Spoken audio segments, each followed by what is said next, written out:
住女記者辱罵同埋恐嚇，並且用雙拳擊打女記者頭部兩側嘅太陽穴位置。女店主亦都用罵並且出手推女記者同攝像。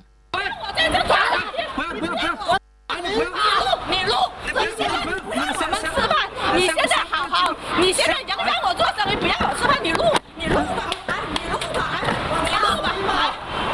期間，女記者同攝像記者一直保持克制，但男店主胡某依然咬住唔放。我打不死他。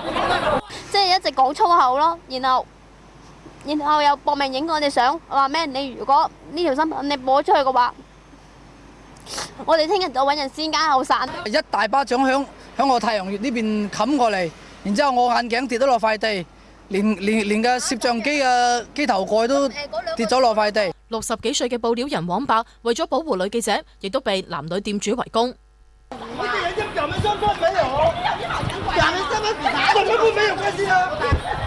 一巴掌打佢面，記者唔還手㗎，記者護住部機啊，好惡劣，從來都冇見過咁惡劣。目前警方已經介入對此事進行調查。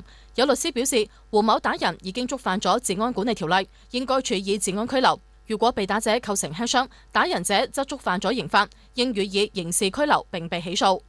如果因此造成財產或者精神損失誤供嘅，亦都要依法賠償。江門台報導。